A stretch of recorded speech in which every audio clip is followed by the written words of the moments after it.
name is Joseph. I am a foraging instructor and filmmaker down here on the Isle of Wight off the south coast of the UK.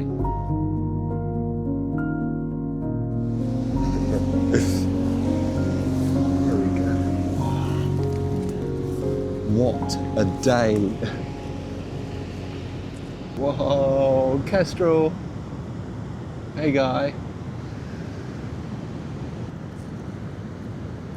The Isle of Wight's a really interesting place because in the summer months people come here from all over as tourists and they get to experience it in its sort of height of activity.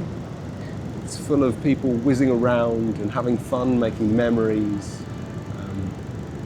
enjoying the landscape from a sort of aesthetic level, I guess. Taking selfies on the beach with their loved ones. It's a beautiful thing. But I love it more at this time of year, when all the people are gone and you're left with the bones of the landscape.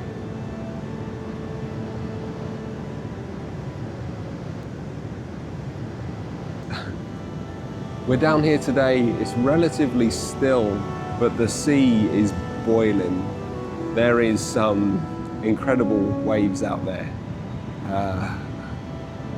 And that sort of background roar is incredible. I can feel it in the ground underneath me as it rakes through the pebbles on this beach. I love it. When I have lived away from the sea, away from this patch of coastline specifically, I miss it. There's an absence, there's a feeling of, it's an uncanny feeling. It's like missing a limb.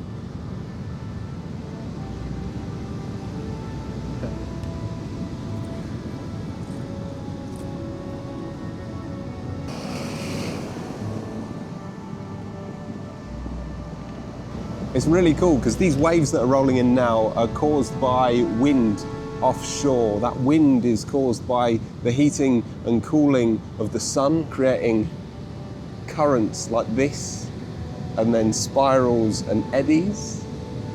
And then that wind, as it moves across the surface of the water, makes waves. The waves gather pace, and then they hit the shoreline. So every time you hear a wave crashing, you're actually hearing, via a process of events, the sound of energy from the sun. That's the initiator.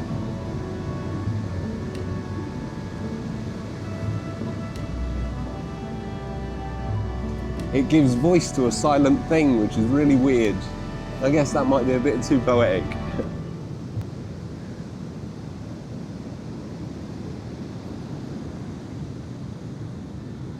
I think it's important, and this is for any of you guys out there that are potentially, fair weather folk. It's important to go out there and experience the landscape in all of its moods, all of its tenses. You can't talk about nature connection without experiencing all of it, I think. It's like saying that you're in love with someone, but you've only ever met them twice, It's not true. You have a feeling. There is longing, infatuation, all of this surface level stuff, but I think true connection comes from being present, even when it's difficult to be, or something like that.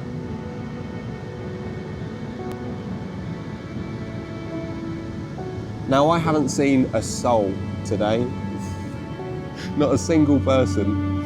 I've been here in this bit of the landscape which is usually quite busy with, people, dog walkers and stuff, and I've just been here on my own. It's been beautiful. Giggling, running up and down the cliffs, filming the sea foam as it blows in, feeling like a child again. It's a true gift.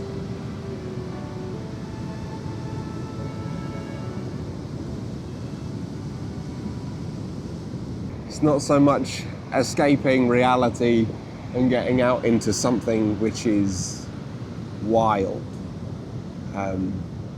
It's about escaping the wildness of the constructed world, this thing that doesn't exist on a physical level,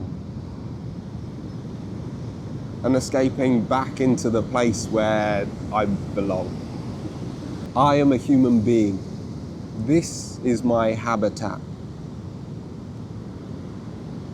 And any time that I'm separated from it, it makes me feel ill.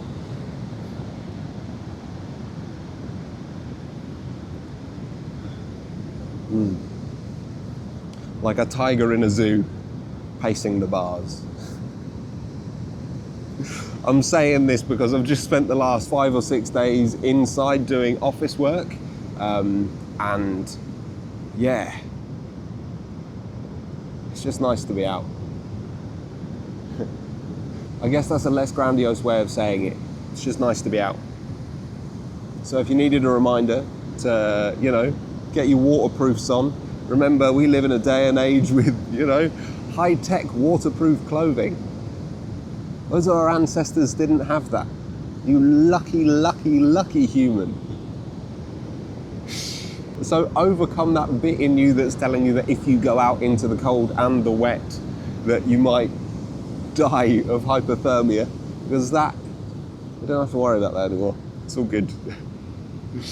Don your waterproofs. Don't travel too far away from home. Pack carefully. Take risks, and you'll be rewarded, I guess.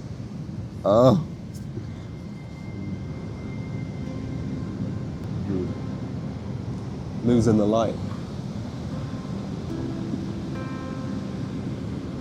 Having a child now has really changed the way that my brain works.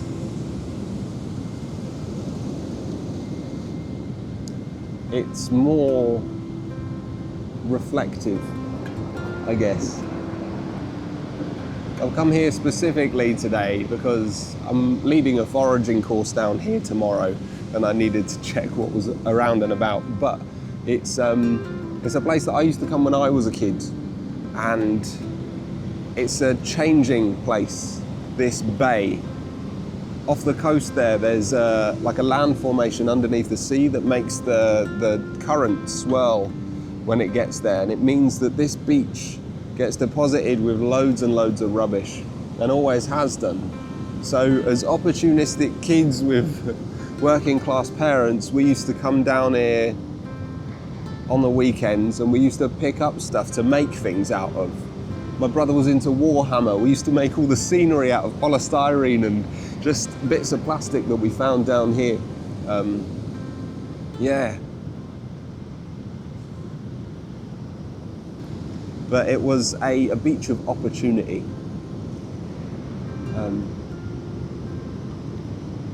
But I've come down here today, it's still a beach of opportunity. People are still using the junk that's been washed up. But because of the way the land cracks and slips down here, it's completely alien to the landscape that we used to play in when I was a kid. It feels familiar, but the shape of it is different. And I think about when I'll bring my son down here, and I'll watch over him as he plays on the rocks and stuff, and try and get his mum to not worry about him falling over and, all of that sort of thing. But it will be physically different. And there's a little bit of a lesson about time in there, I think. And you can never go back fully. And even if you try, and even via reflection, if you try, because of the time that has passed and collected on top of it like a film, you'll never see it the same. I think a lot of growing up is about learning to be okay with that. Learning to accept the change and accepting small glimpses of familiarity rather than chasing the nostalgia for the thing and getting irritated when the details are different.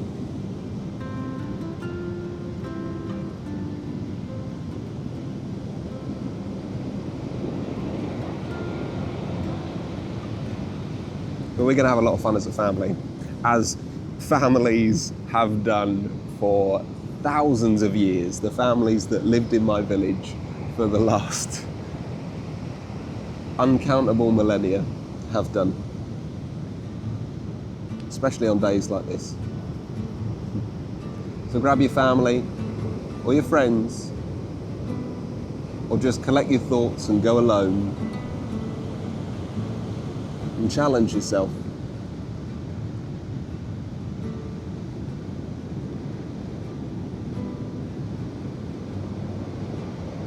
Expose yourself to the wilderness and you'll be rewarded.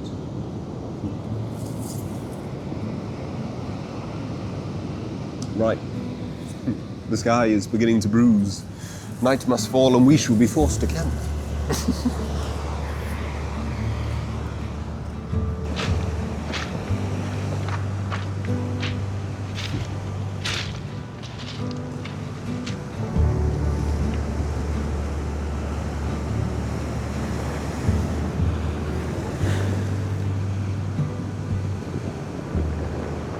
That's what it's all about. My name is Joseph. This is Field Study, and until next week, take care.